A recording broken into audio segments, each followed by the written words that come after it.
Comencem, si em permeteu, per lo més gros, lo més gran, és què passa amb el CO2, que és la base, una de les bases del problema del canvi climàtic. A on tenim CO2? Tenim CO2, mireu, per ordre, als oceans, 34.000, aquí teniu les unitats, gigatones, milers de milions de tones. El segon compartiment és la matèria orgànica del Sol, de la que després parlarem una mica, 1.200 gigatones. A l'atmosfera, sempre parlem a l'atmosfera com si tot el CO2 estigués allà, però resulta que és la tercera component, a l'atmosfera que tenim 740 gigatones, i no perdem de vista, i ara explicaré per què, que tenim aquí els boscos perquè són quantitativament els més importants, però els sistemes biològics en general, amb un contingut que és, si no equivalent, s'assembla força, si compareu aquest 550 amb aquest 740, s'assembla força al carboni, al CO2 que tenim a l'atmosfera. Mireu 4 intercanvis ràpids per situar-nos i després anem al detall. Aquesta biota, si voleu simplificant, parlaré, aquests boscos en general, veieu que el que estan fent és absorbir 110 gigatones anualment, a escala global, a escala mundial, i aquestes 110 tones que absorbeixen es compensen, si fa no fa, amb petites diferències, amb una component important, que és la respiració. Els boscos, les plantes, els sistemes respiren i retornen CO2 a l'atmosfera, aproximadament 48,5 gigatones, i les fulles, les restes de branques, les arrels, cauen a terra, 60, si sumeu, veureu que tenim pràcticament el número compensat, hi ha una petita diferència, i aquesta petita diferència és l'increment d'alguns boscos que estan en creixement.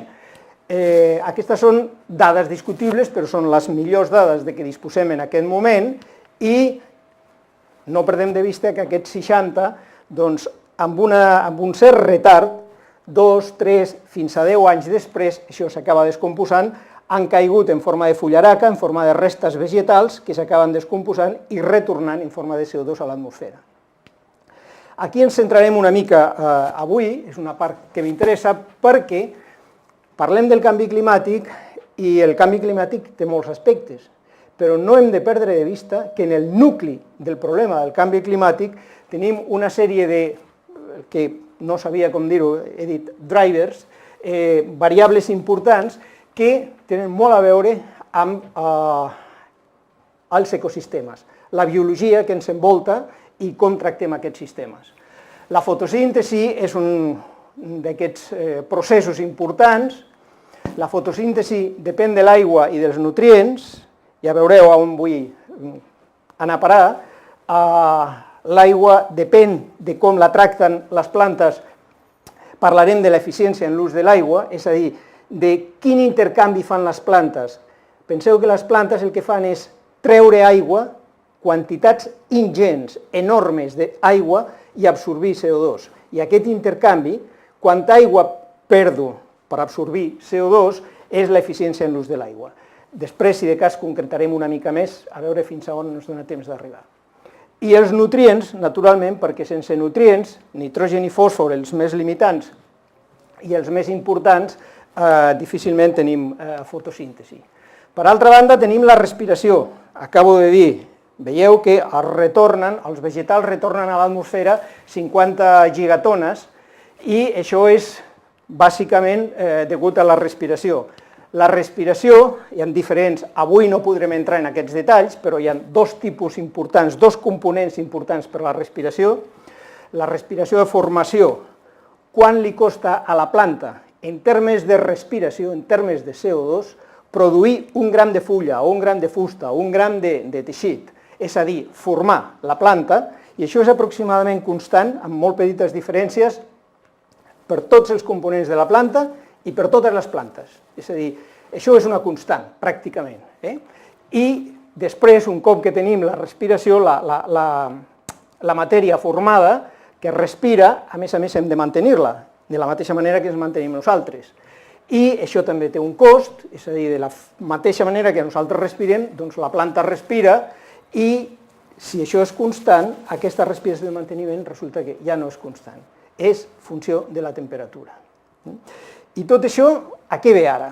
Doncs, home, tot això és molt important perquè quan comparem fotosíntesi i respiració estem parlant de la producció bruta de tot el CO2 que entra de l'atmosfera a l'interior de les plantes, del que surt de les plantes a l'atmosfera i, per tant, quan posem tot això plegat, el que tenim és que la diferència entre aquesta producció bruta i aquesta respiració és el que anomenem producció neta. És a dir, quan creix la patata, quan creix el blat de moro, quan creix la planta, com acumula la biomassa, que és el que després nosaltres o els herbívors a la natura aprofiten. I tot això no és perquè ara vulgui fer un tema de biologia o d'ecologia, sé que alguns de vosaltres sou físics i esteu interessats segurament en altres aspectes, però és que mireu que el canvi climàtic està relacionat justament amb la base de la biologia, amb la base de l'ecologia, que són aquests aspectes, aquests processos que estic intentant comentar. Per què? Doncs veieu que el canvi climàtic ens està afectant, ens està modificant la precipitació, tant la quantitat d'aigua com els patrons, el ritme temporal amb el que cau aquesta aigua, per tant, afecta, ja veieu. Per altra banda, resulta que l'increment de CO2 responsable principal, si més no, als mitjans de comunicació, després parlarem si hi ha altres gasos o no, afecta a l'intercanvi d'aigua amb l'atmosfera, per tant, a l'eficiència en l'ús de l'aigua, i els canvis de temperatura, que són els dos components més importants, segurament això us sona, del canvi climàtic, doncs els canvis de temperatura estan afectant a la respiració de manteniment. I això es nota molt, posem per cas, després si tenim temps al final us posaré algun exemple, als ecosistemes de muntanya. És justament una de les coses que estàvem fent, de veure com els canvis de temperatura a l'alta muntanya, als Andes, estan afectant aquesta respiració de manteniment d'alguns boscos que creixen allà a 4.000 metres. Per tant, ja veieu en quin món ens estem belluant i per entendre quines són les causes, però sobretot quines són les conseqüències del canvi climàtic, no podem perdre de vista aquests components del sistema. Per tant, no és només parlar de temperatura i de CO2, hem de relacionar-ho amb aquests processos que són els que controlen aquests intercanvis. Aquest senyor, aquesta diuen que és la gràfica probablement, això s'ha escrit en algun lloc, més reproduïda en els últims anys en publicacions científiques. No sé si és veritat o no, però podria ser. Aquest senyor és en David Keeling, que m'agrada molt explicar en 4 paraules la seva història perquè és paradigmàtica del canvi climàtic. Aquest senyor, el 1958, va anar a veure el seu jefe a la Universitat de Los Angeles, a Califòrnia, i va dir que vull fer una tesi. Li van dir, doncs mira, puja allà dalt al Mauna Loa i fes la tesi mesurant el CO2. Va tornar amb aquestes dades, això era el 1958, va tornar 2 anys després, o any i mig, el que fos. Jo vaig sentir com explicava, molt sentit de l'humor, com explicava la seva història. Ara no fa massa, va morir el 2005. Va tornar, mireu, aquestes són les dades, i quan els seus jefes van veure que això baixava i pujava, en aquell moment el CO2 era una constant, es considerava, el paradigma deia, és una constant, i van dir, has mesurat malament, això, bueno, és una catàstrofe, torna. I ell deia, bueno, i em van tornar a l'exili, 2 anys més, vaig tornar a mesurar, i el que vaig tenir va ser 2 pujades i 2 baixades més. I a partir d'aquí van dir, bueno, doncs, a lo millor revisem. I aquí va començar, ho explico d'una manera molt simplificada, però aquí va començar tota la història de ei, què està passant amb el CO2. Això era 1958, ja veieu com estem ara, i aquesta gràfica sempre es diu, veieu que puja, veieu la respiració de Gaia, és a dir, per què aquestes baixades i aquestes pujades? Avui les interpretem molt bé. On tenim els boscos, els sistemes terrestres, boscos o prats, o bàsicament a l'hemisferi nord. Doncs quan a l'hemisferi nord Tenim molta fotosíntesi, és a dir, primavera, estiu, quan les condicions són favorables, què és el que passa? Que les plantes absorbeixen CO2 i baixa la concentració. I a l'hivern passa el contrari, s'ha acabat la fotosíntesi, o com a mínim ha disminuït, tenim la respiració, recordeu la transparència d'abans, i torna a pujar. Però el punt més interessant que mai es comenta d'aquesta gràfica, almenys per mi, és que si mireu aquesta constant, que és pràcticament constant al llarg del temps, la diferència entre el pic i la vall, entre el màxim i el mínim, és de 8 ppm, 8 parts per milió, en un món en el que avui tenim 400 parts per milió de CO2 a l'atmosfera, aproximadament. Què és 8 ppm? Això ens dona una idea del potencial de la natura per absorbir aquest CO2. És a dir, no sé com dir-ho, anava a dir tots els boscos del planeta, no, de l'hemisferi nord, si més no, però no només els boscos, tots els ecosistemes que fan fotosíntesi a l'hemisferi nord treballant a l'uníson, què és el que fan? El que fan és reduir en uns 8 ppm, 8 parts per milió, la concentració de CO2 de l'atmosfera. Avís per navegants, apunteu això, si voleu en un requadret, aquí al cap, i després ja anirem a buscar-lo. Quan ens diguin, boscos, no sé què, gestió, amb això hem de combatre el canvi climàtic. Penseu, compro o no compro la moto? Perquè tot això, treballant a l'uníson, té potencial per reduir en 8 ppm la concentració de CO2 que tenim a l'atmosfera. Però és que nosaltres som molt més eficients que aquests boscos. Mireu, aquestes són dades que vaig actualitzar l'altre dia, preparant això per vosaltres. Al maig d'aquest any hem arribat a una concentració de 407 ppm. Això, no sé si us diu molt o poc, és una concentració força elevada. Si la comparem amb la que teníem abans de la revolució industrial, que eren uns 270 ppm, i si permeteu una confessió personal, jo quan vaig començar a parlar d'aquestes coses a la facultat, a l'any 1990, o quan es va posar de moda el protocol de Kyoto i aquestes coses, he anat canviant les diapositives cada any, perquè la concentració de CO2 era de 350 ppm, i em semblava una barbaritat. I avui, quan miro així amb la perspectiva de, home, tampoc són tants anys, no? Són molts però no tants, doncs veieu com ha canviat. Mireu, l'any passat, a la mateixa, comparant la dada del mes de maig, això són dades del Mauna Loa, 404 ppm números rodons. És a dir, estem incrementant de 404 a 407 en 3,5 pràcticament ppm a l'any la concentració de CO2 de tot el planeta. Aquesta és la realitat. De tot un planeta que amb els seus sistemes naturals per absorbir CO2, estic parlant de boscos i altres sistemes a part, però té capacitat per absorbir 8 ppm. És a dir, entre 2 i 3 anys hem ultrapassat tot el potencial per absorbir CO2 dels nostres sistemes naturals. I quan dic 2-3 anys, penseu que des de l'any 1990, en perspectiva, ara ja fa 26 anys, estem parlant del protocol de Kyoto i no hem fet massa. O sí, no ho sé. Probablement sí que hem fet. Mireu què és el que hem fet. Aquestes són dades molt sintètiques per dècades. En la dècada dels 70 incrementava el CO2 a 1,3 ppm l'any, en promig. Seguiu 1,6, 1,5, 1,9, 2,4. És a dir, fa 25 anys que estem parlant del protocol de Kyoto, ara ja és aigua passada, ja sé, ara parlem de la conferència de París o del que calgui, però no aturem res, incrementem la concentració de CO2.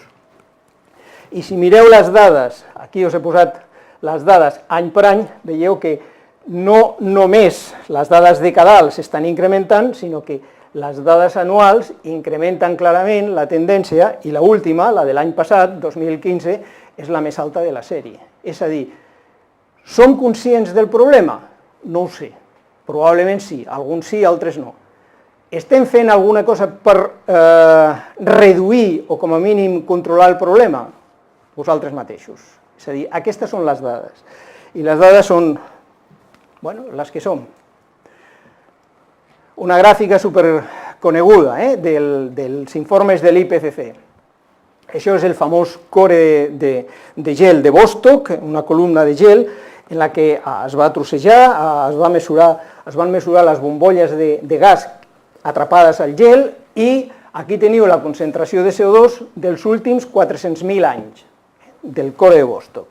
I a partir de l'oxigen 16, oxigen 18 a les mateixes bombolles, doncs s'ha estimat la temperatura, i aquí teniu la temperatura. Compareu concentració de CO2 i temperatura, i ja veieu, ja sabem que tenim cicles, el canvi climàtic no és nou, ens diran alguns, el canvi climàtic ha tingut lloc sempre, el planeta ha estat canviant la temperatura, i efectivament tenen raó. Ara, el que és bo no perdre de vista és que aquest és el canvi que hem produït ara, des del 1950 aproximadament, si voleu. És a dir, estem per sobre dels 400 ppm, que veieu que és molt més que els canvis que tenien lloc al passat en cicles d'aproximadament 100.000 anys. Doncs ara, en 50 anys, hem ultrapassat amb escreix aquesta concentració de CO2. Quines són les conseqüències que podem esperar? Primer, quines són les causes? Doncs hi ha no de l'últim informe de l'IPCC, sinó del penúltim, hi ha una gràfica que a mi m'agrada particularment, que és aquesta i la que ve a continuació, on què és el que tenim? El que tenim és la temperatura del planeta observada, la línia negra, la temperatura reconstruïda a partir d'una sèrie de models, que són aquestes línies blaves primes, petites, de blau clar, que hi ha aquí a darrere, i el promig d'aquests models, em sembla que són, ara parlo de memòria, però em sembla que són 23 models que va fer servir l'anterior informe de l'IPCC, teniu la línia blava, aquesta més marcada. Què és el que observem? Doncs que si tenim en compte les activitats naturals del planeta, les dues temperatures observada i estimada a partir dels models són força congruents fins que arribem als anys 70 aproximadament. I a partir d'aquí la temperatura observada els dispara, augmenta i augmenta considerablement, en tant que els models ens diuen activitat solar, activitat volcànica, causes naturals, hauríem d'esperar una petita davallada de la temperatura segons aquests models, però no, augmenta. Degut a què? Bueno, fem exactament el mateix, aquesta és la gràfica que acabem de veure, però ara afegim la crema de combustibles fòssils, la desforestació, és a dir, les causes antropogèniques, les causes que són derivades de la nostra activitat directa sobre el sistema. I mireu, la línia vermella és la línia blava aquesta, amb aquestes causes antropogèniques incloses, i ja veieu que el que ens estan indicant és que amb la nostra activitat esperem un augment de temperatura, i aquest augment de temperatura que ens indiquen els 23 models és ni més ni menys que l'augment de temperatura que estem observant. És a dir, això per dir, si tenim algun dubte, qui està a l'origen d'aquests canvis que estem observant? Podem discutir el sexe dels àngels, si voleu, però hi ha una sèrie de dades que són pràcticament irrefutables, i és que nosaltres estem a darrere d'aquest increment de la concentració de CO2, la nostra activitat, i estem a darrere d'aquest increment de temperatura. Això són dades que s'han de tenir en compte quan ens trobem amb els nostres amics, els nostres col·legues que discuteixen el canvi climàtic, que moltes vegades el que intenten és posar dubtes, interrogants, que em sembla molt bé, això ens dona peu a discutir, però que les dades estan aquí. És a dir, podem discutir però sense perdre de vista què és el que tenim.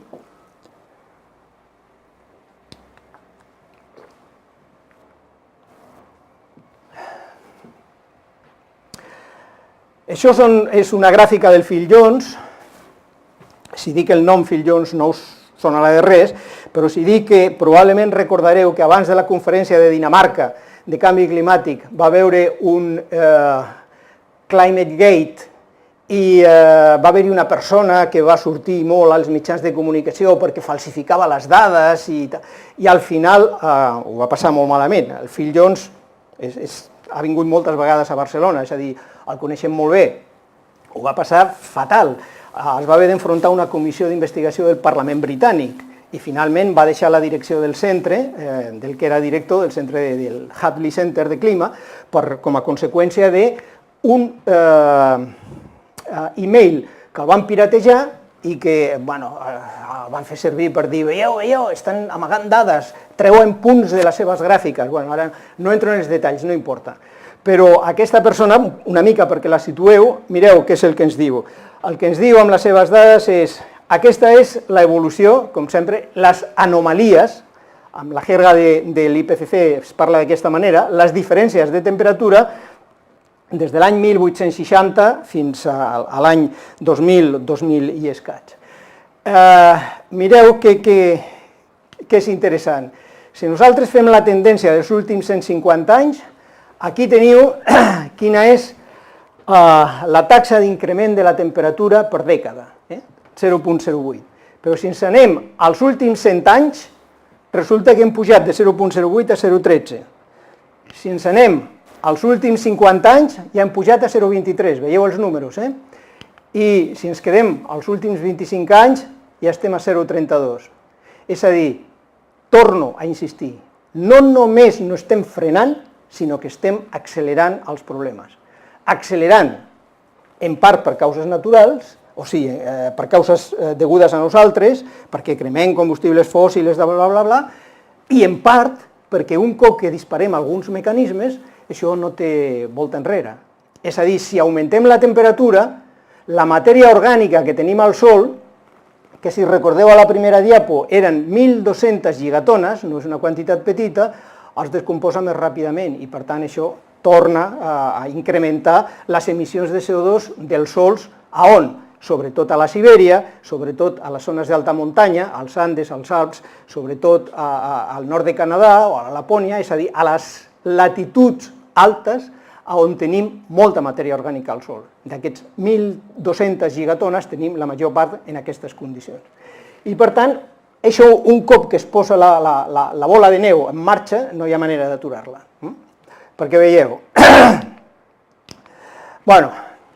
com que sempre ens anem molt lluny a buscar les dades de, mireu, això és l'Observatori de l'Ebre, això és a Roquetes, a Tarragona, i des de començaments del segle passat, 1900, teníem, què és el que tenim aquí? La evapotranspiració potencial, és a dir, quina quantitat d'aigua s'evapora de la superfície de l'Ebre, quina quantitat d'aigua s'evapora d'un lloc on l'aigua no sigui limitant.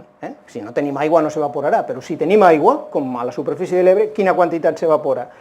1.000 aproximadament, ja veieu la variabilitat, uns 1.000 litres per metre quadrat, 1.000 mil·límetres.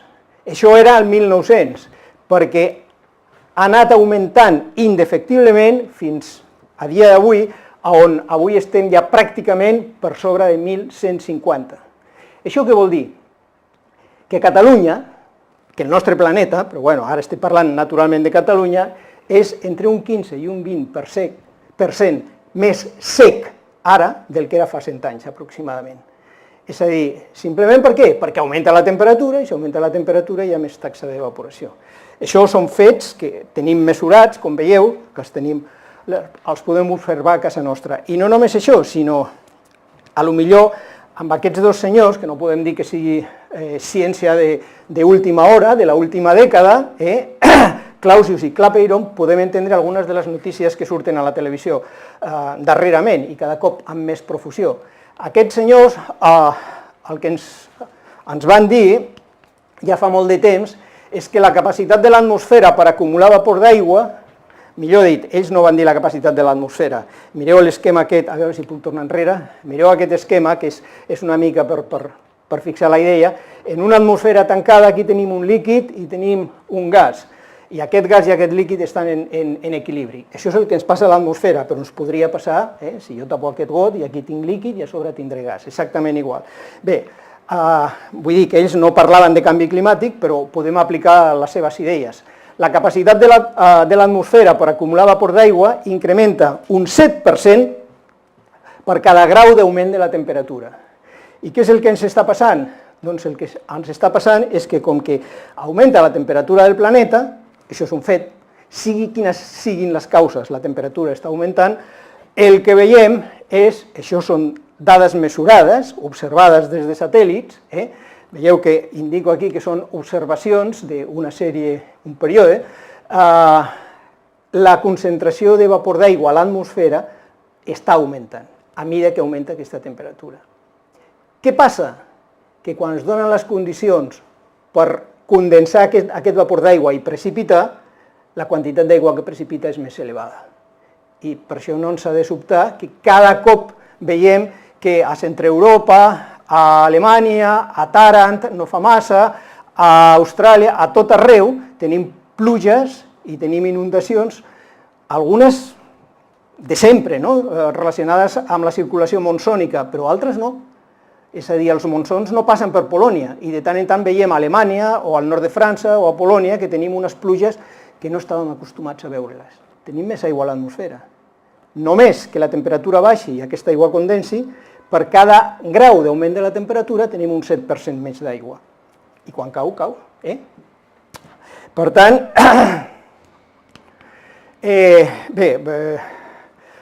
només molt ràpidament per dir, que les observacions ens posen una mica els pèls de punta.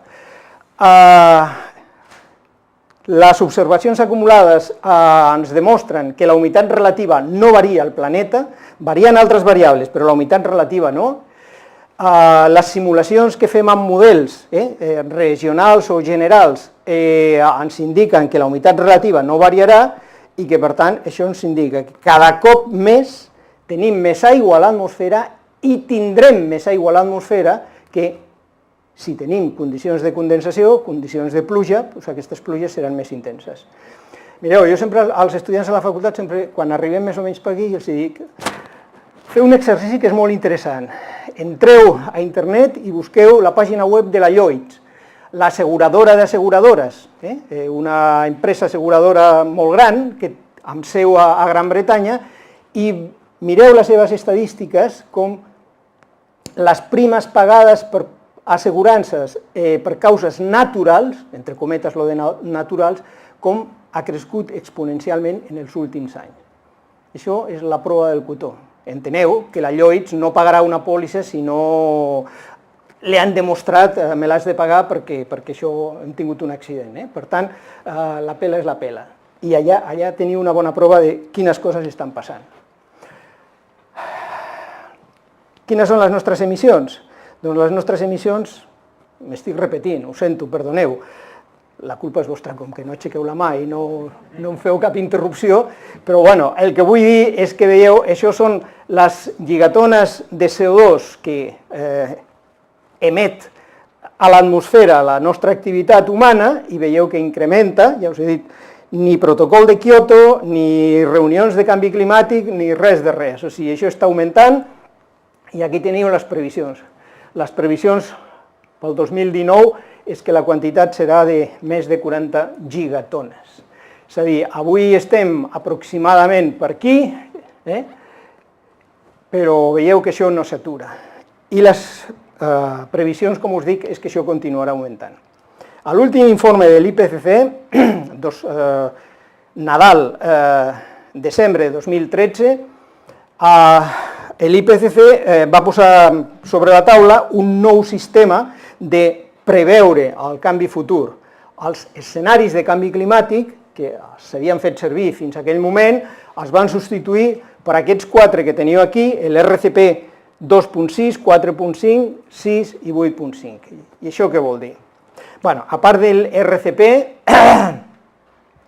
que és la ruta de concentració de l'evolució del CO2, el que ens importa és que a partir del punt actual, on estem al 2013, quan es va publicar aquest informe, veieu que hi ha 4 possibilitats, 4 grans blocs que reuneixen un centenar de possibilitats. I el que és interessant és que aquest número, el 2.6, 4.5, 6 i 8.5, és l'efecte radiatiu que s'espera sobre el planeta.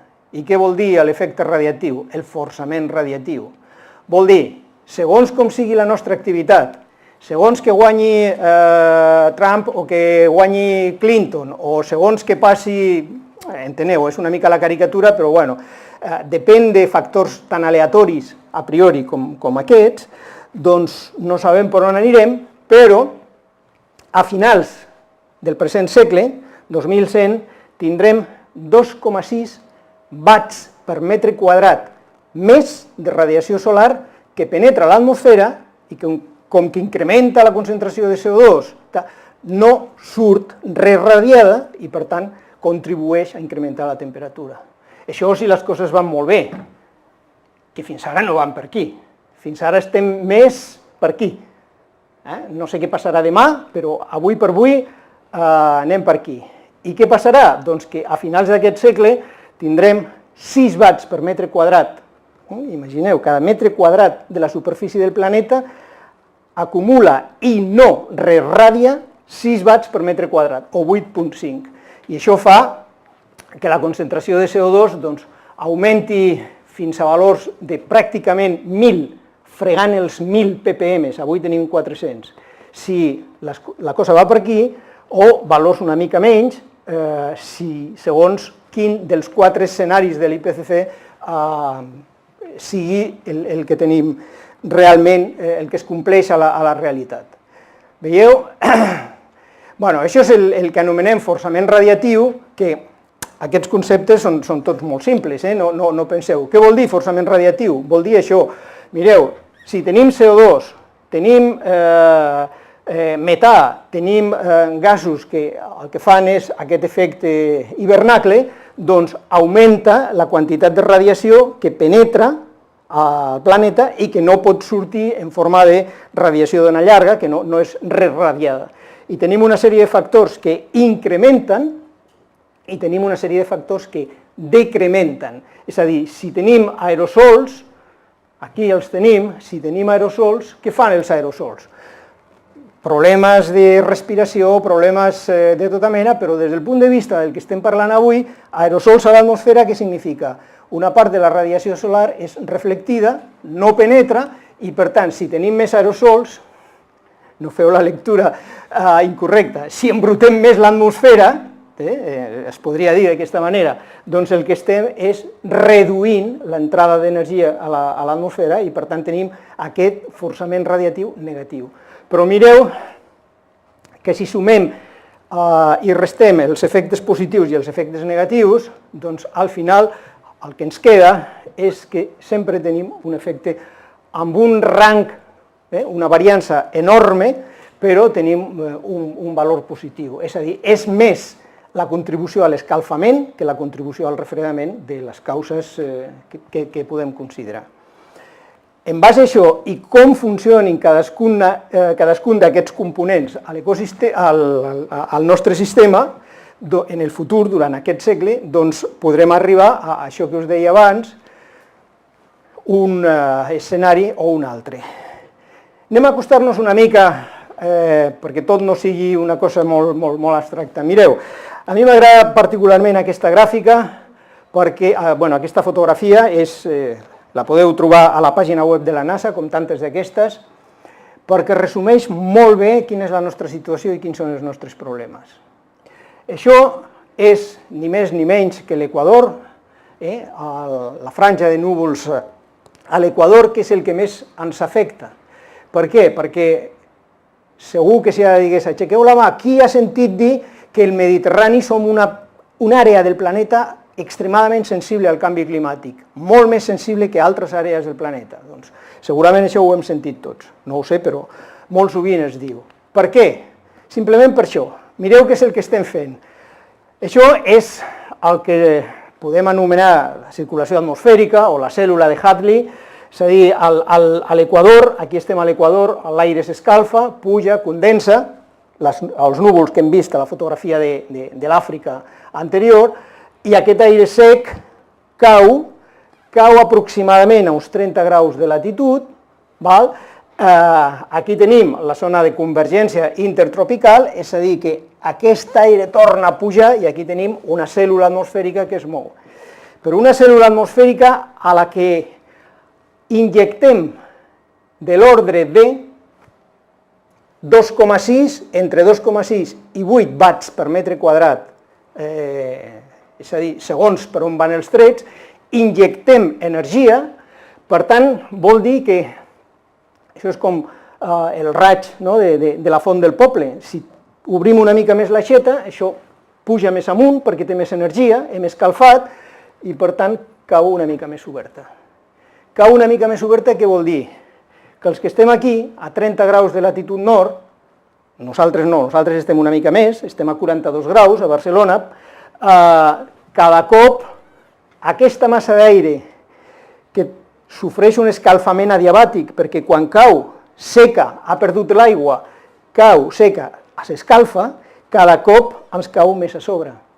I per tant, podeu entendre, si és que heu sentit, si feu alguna anàlisi de climatologia, aquestes coses, quan ens diuen l'africanització del clima de la península Ibèrica. El Servei Meteorològic Nacional, abans, ara, ha privatitzat l'Agència Estatal de Meteorologia, fa anys que parla de l'africanització. Per què? Perquè estem veient que algunes característiques del clima de la meitat sud de la península Ibèrica són les característiques del clima que fa 25 anys teníem al nord d'Àfrica, al Magreb, als països del Magreb. I això es va desplaçant progressivament.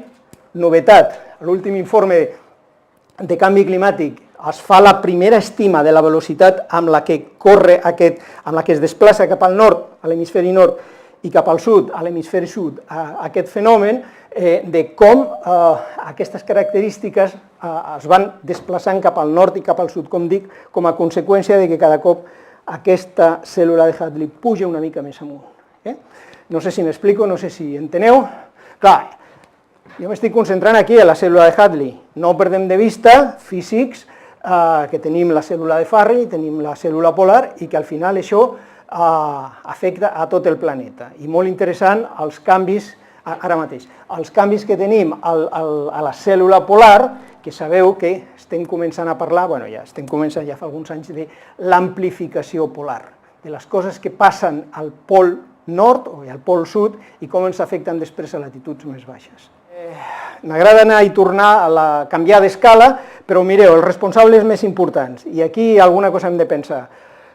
Aquestes són les emissions en gigatones de CO2 que emet el USA, als Estats Units, la Unió Europea, dels 28, i la Índia, que són les quatre bèsties negres del canvi climàtic. I mireu la bèstia negra de debò, ara, a partir dels últims anys, que és la Xina, i que veieu que ha ultrapassat a Europa, ha ultrapassat a USA i segueix creixent sense control. I no només les emissions globals en gigatones del país, sinó que si mirem les emissions per persona, veiem que Estats Units continua amb una enorme diferència sent el principal emissor de CO2 per persona, estem parlant de 17 tones per persona i any. En segon lloc, veieu que fins fa poc era la Unió Europea, amb una certa distància considerable, i després tenim la Índia. La Xina, que la tenim aquí, en els últims anys, 2013-2014, ja sabeu que les estadístiques depèn de com es mirin i qui les fa, però bueno, està clar que la Xina fins i tot ens ha ultrapassat per persona a la Unió Europea. Per tant, aquests són els quatre grans components, tant per població com per emissions que tenim com emissors. I el nostre país, que és molt petit al mapa, però és interessant, no? No sé si teniu curiositat per veure com ens comportem i què fem. Doncs el nostre país, us he posat aquí quatre dades, les més recents que he trobat. Aquest és el cens de població, i veieu, a l'inici del 2015, som 7 milions i mig. Aquest és el nostre producte interior brut, que veieu que si pensem en termes d'economia, hem tingut una crisi. Si pensem en termes de canvi climàtic, la crisi hauria de ser benvinguda, perquè ens ha frenat molts aspectes negatius del canvi climàtic, simplement ha limitat l'activitat empresarial, l'activitat econòmica, en molts aspectes. Aquí veieu, aquí es veu perfectament, no?, els canvis del producte interior brut, com durant els anys de la crisi s'han baixat i ara els tornem a recuperar, ja veieu aquesta crescuda. Estem al voltant de, no arribem una mica per sota dels 30.000 euros de producte interior brut a Catalunya. I per què aquestes dades? Home, perquè, deixeu-me acabar de completar les dades que ens fan falta. Aquí teniu el consum d'energia, si voleu ja us mirareu aquesta transparència amb més calma. Algunes són interessants, per exemple, si mireu les dades de quina quantitat d'energia consumim en termes de petroli, en termes de biomassa i en termes de radiació solar, veureu que la més petita en diferència és radiació solar. Un país mediterrani, un país inundat per sol, que venen els turistes i no som capaços d'aprofitar biomassa, no som capaços d'aprofitar radiació solar, aprofitem més biomassa amb els boscos que consumeixin una quantitat d'aigua ingent que ens fa falta per altres coses, que després l'hem de portar en vaixells. És a dir, hem perdut el seny? Doncs sí. És interessant mirar-se aquestes dades amb una mica de calma. Ara no tenim temps, però aquí us les deixo. Mireu, això és Catalunya, per veure què fem bé i què fem malament. Aquestes són les nostres emissions, les emissions de Catalunya. Protocol de Kyoto. Ja sé que ara estic parlant de la prehistòria, això ja està passat de moda, però aquestes eren la quantitat de CO2 que vam emetre al període de compromís que es diu, a l'any 1990. En les negociacions del protocol de Kyoto ens vam sortir beneficiats i podíem emetre fins a aquesta quantitat més un 37%, que és la línia vermella, i ja veieu per on van els trets. Ja veieu quina quantitat vam arribar a assolir i per això us deia abans, perquè segons com pensareu, aquest ha perdut el seny, o sigui, què està dient?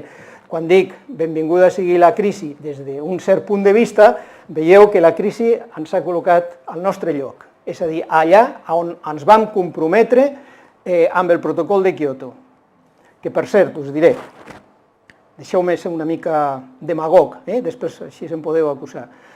Vaig participar en alguna reunió del protocol de Kyoto i recordo una frase que em va dir un ministre de Medi Ambient en aquell moment, que quan li vam dir, bueno, què farem, què farà el país i tal, i em va dir, textual, us dic la frase perquè em va quedar gravada, Carles, quan menys farem, menys ens criticaran. Veieu quines són les conseqüències?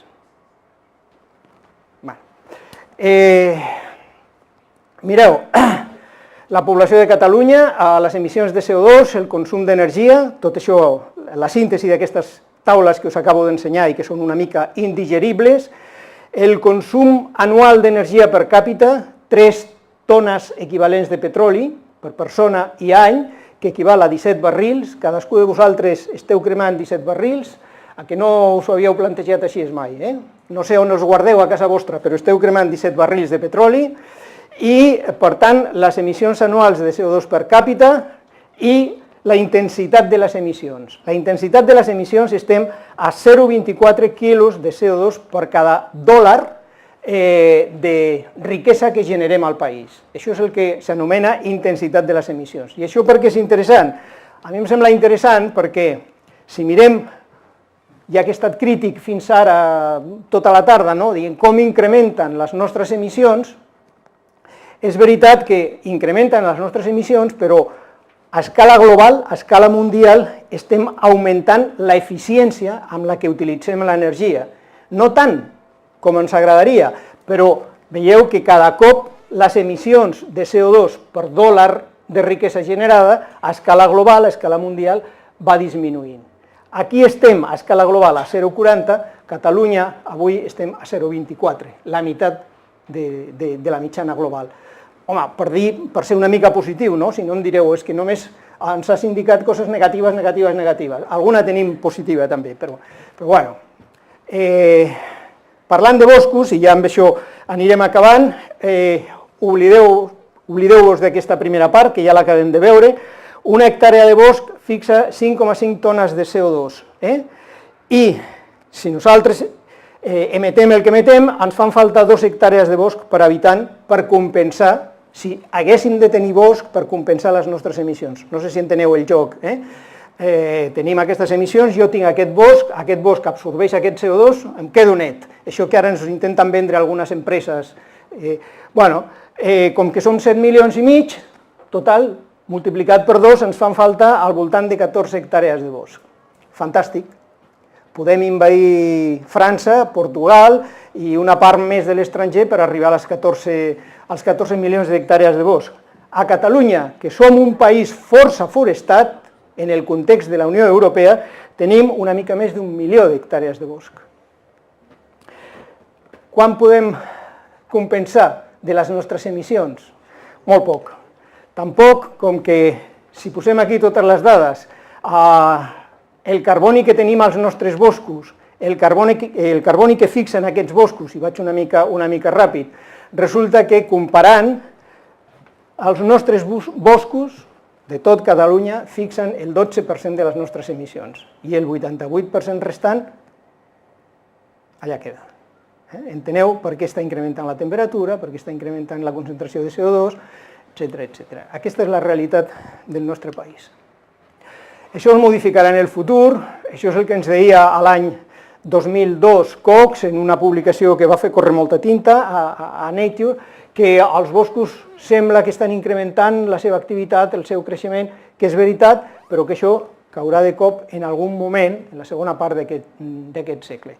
I això com s'explica? Això s'explica, això va fer discutir molt i a més es va dir, mireu, en aquell moment s'acabava de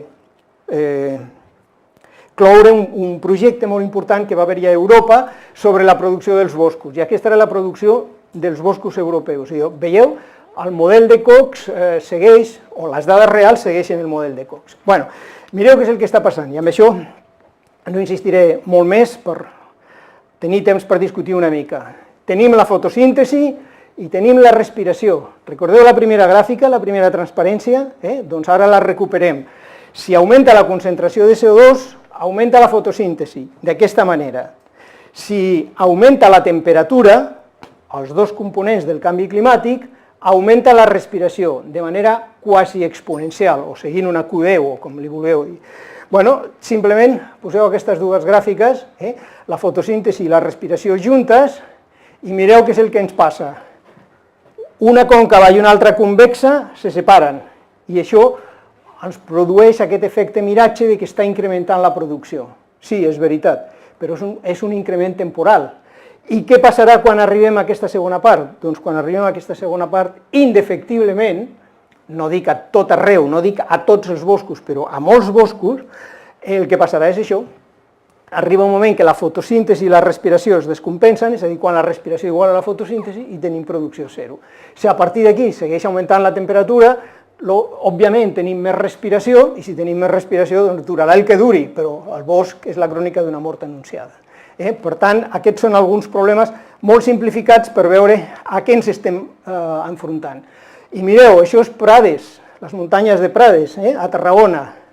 El que hem observat, i a més hem projectat amb models que fem servir, doncs que la vida mitjana de les fulles tendeix a reduir-se, s'està reduint.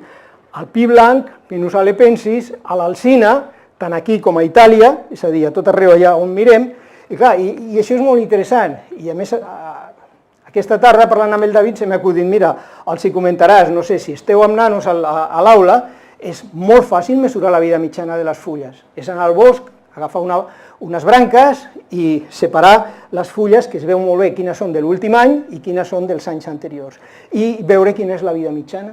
I llavors, què és el que podem fer? Doncs, mira, nosaltres, quan ens vam trobar això, ara no us explico l'anècdota perquè anem malament de temps, vam dir, això s'ha de comprovar, i vam fer una sèrie de llocs de mostreig al llarg d'un gradient de temperatura, veieu que la temperatura va des de 10 graus al Montseny fins a 18,8 a Sevilla, i què és el que ens vam trobar?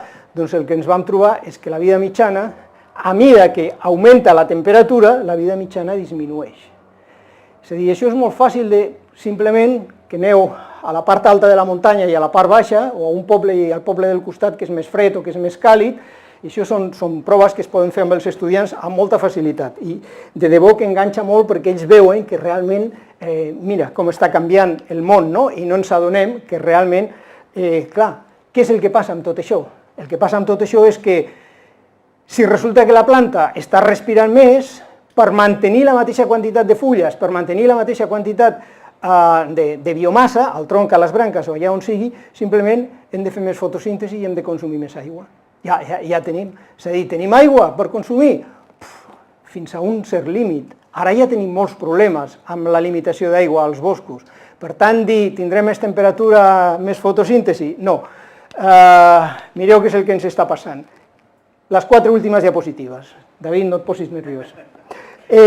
Mireu, això és la durada del període vegetatiu. La durada del període vegetatiu, és a dir, des que surt la fulla fins que cau la fulla, a escala europea. Aquí tenim píxels molt petitets, ara no explico la tècnica, si a algú li interessa ja parlarem després. Això està interpolat a partir, ho dic perquè de vegades no ens adonem de la importància d'aquestes coses, a partir d'observacions de jardins botànics. Hi ha una xarxa que es diu Jardins Botànics Fenològics, el de Barcelona és un d'aquests, el de Montjuïc, i llavors, amb un protocol determinat, mesuren una sèrie de variables. I això interpolat ens ha permès a l'autora que va fer això, l'Annette Menzel, fer aquest mapa on el que es veu és quants dies dura la fulla o la variable fenològica que ens interessi en un moment determinat. Veieu que es veu molt bé els Pirineus, els Alps, és a dir, als països del nord, i ara agafem aquestes dades i algunes altres, que no entro en detalls, les fiquem a la nostra coctelera, al nostre model. El model està un mes treballant perquè ha de fer els càlculs per cadascun d'aquests píxels, que són uns quants milers a Europa, i mireu la península Ibèrica, sisplau.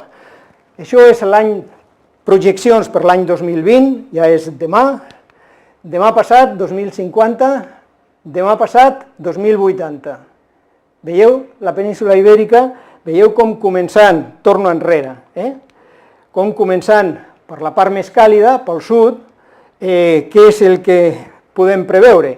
I el que podem preveure és que això es desplaça cap a períodes d'activitat molt més grans. És a dir, la primavera comença abans, que us estic dient, ja ho sabem, i l'hivern no comença mai perquè se'ns allarga la temperatura, l'època càlida. Bueno, aquí teniu les conseqüències per les plantes. Diu, fantàstic, no estem en un bosc mediterrani que produeix poc, tindrem més dies fulles, produiran més. Clar, tenim més dies fulles, transpiraran més. Tenim aigua o se'ns moriran per manca d'aigua? Enteneu? És a dir, ja comencem a enfrontar-nos amb preguntes de difícil resposta.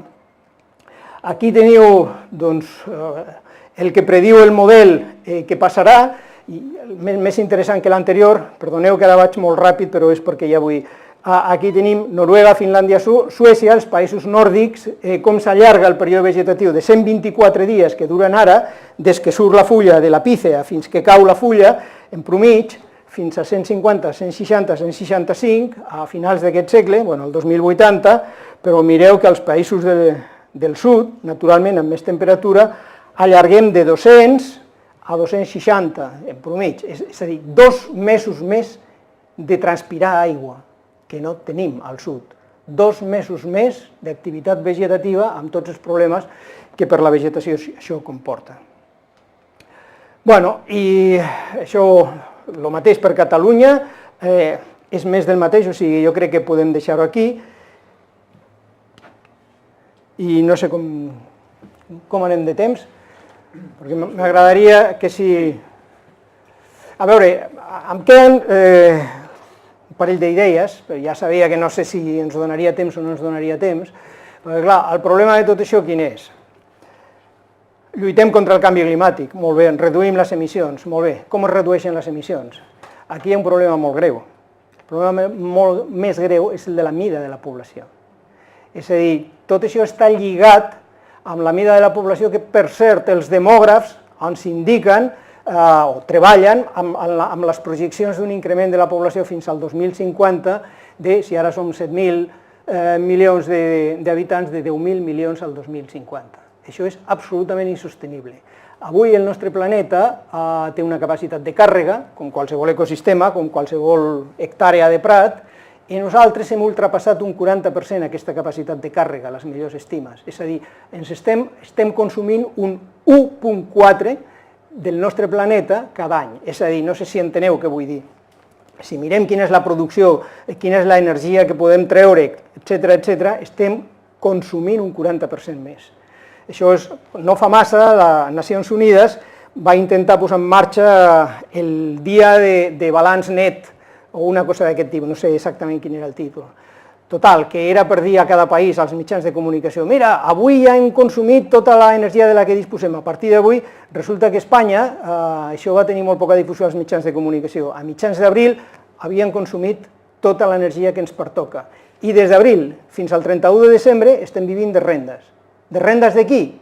D'aquests pobres que després, ara per la guerra, però abans per raons econòmiques, doncs han de pujar en una patera i han de venir fins aquí.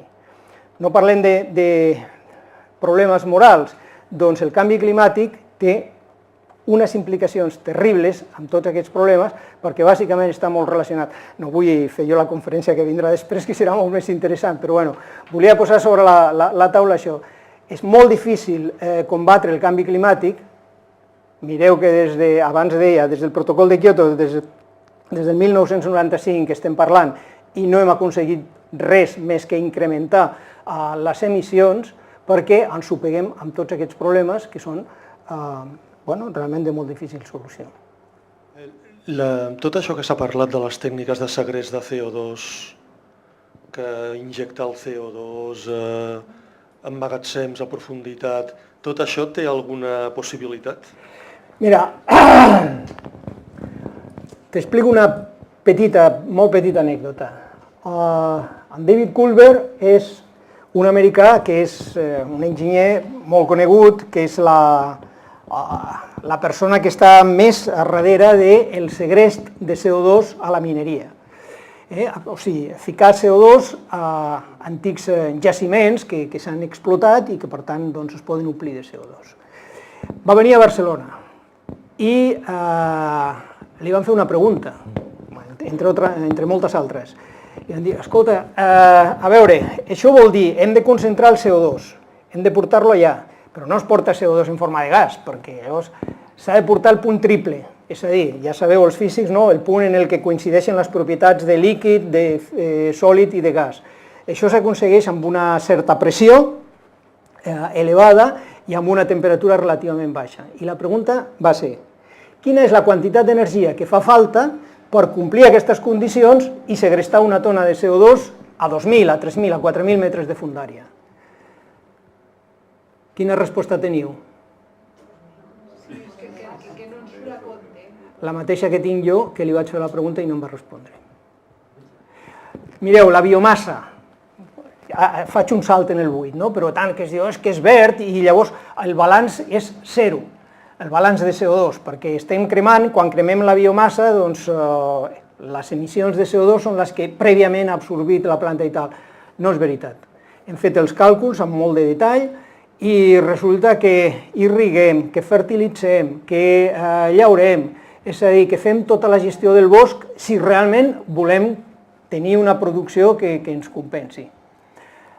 Quin és el resultat? El resultat és que quan ens estan intentant vendre la biomassa, ens estan venent una cabra.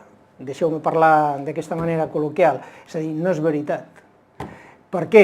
Perquè, primer, que la biomassa que tenim a Catalunya o a Europa és molt baixa en relació al nostre consum d'energia, per tant que això només ens pot compensar una petita part del nostre consum d'energia, però a més és que el balanç d'emissions de la biomassa no és zero. És un balanç molt més positiu degut a que associat a tot això hi ha una sèrie d'activitats, des de, insisteixo, la irrigació, el transport de l'aigua, fertilització, etc. Per tant, quan fem els números, arribem a una única conclusió, que l'IPCC ja ha arribat, ja fa temps, el que passa és que és molt difícil de vendre, i la conclusió única és que o reduïm les emissions o no hi ha manera de compensar, és a dir, fertilitzar amb ferro als oceans, que s'havia dit, posar miralls en òrbita terrestre per reflectir una part de la radiació. Que facin una estima del cost. En termes energètics, ja no parlo en termes econòmics, en termes energètics, i veurem si compensa o no compensa. I si trobem una solució que compensi, fantàstic, però és que fins ara ens intenten vendre la cabra i res més. És com els biocombustibles, ens van intentar vendre que eren boníssims, que eren fantàstics, i el que volien eren les primes. 85% de les empreses que van començar a Europa fabricant biocombustibles han plegat, i han plegat amb una crisi increïble. Per què? Perquè biocombustibles a partir de què? De biomassa. I com fertilitzes, i com irrigues, i com transportes des del tròpic, si és que fas el teu cultiu al tròpic, perquè hi ha més sol i hi ha més... Com transportes això fins a Catalunya o fins al món on es consumeix l'energia? Si es fan els balanços, què passa? Que aquestes empreses han vist que no surt, i per tant han anat tancant, una darrere l'altra, un 85%. Jo estava ficat en aquest món dels biocombustibles, per això. O sigui que crec que respon a la teva pregunta, no són bones. A veure, tot el que fa el transport en una ciutat com Barcelona, per exemple, a través de les rondes, que viatja, tots els que viuen en el cinturó voltant, a veure, la quantitat, no sé, crec que era aquest matí que va sortir a la televisió, no sé si avui o ahir, econòmicament, en euros, es veu que cada conductor que passava per les rondes, a nivell de l'any, gastava 650 euros de més. En hores, diguem-ne, de cues... Clar, tot això posat a l'atmosfera són milions de més. Clar, qui ha de posar el cascabel al gat, o com es digui? És a dir, quina mena de, no sé, disseny o proposta... Jo veig que no n'hi ha cap a la ciutat, i a Espanya, i vull dir, és com un d'allò, no? Hi ha idees o formes de pensar, però com s'organitzen, no? Perquè solucions possibles n'hi ha algunes, no? Els lobbies dels cotxes, que si elèctrics, que si el fuel... Hi ha un moment que dius, a veure, té solució això? Ens posarem d'acord en algun moment? Bueno, veieu, estem posant a sobre la taula els problemes els que no tenim solució. Deixa'm dir una cosa, al fil del teu últim comentari, els cotxes elèctrics, benvinguts siguin, no cremarem tant de gasoil o tants combustibles fòssils. Ara, l'electricitat s'ha de produir, i encara que l'estiguis produint a molts quilòmetres i tu la consumeixes amb un endoll que és molt net i que no contamina, la central elèctrica la tens en algun lloc. I consumeix aigua o crema carboni o crema... És a dir, no perdem de vista que l'única... Això és un principi, que els físics suposo que teniu molt clar. L'única energia que no contamina és la que no es consumeix.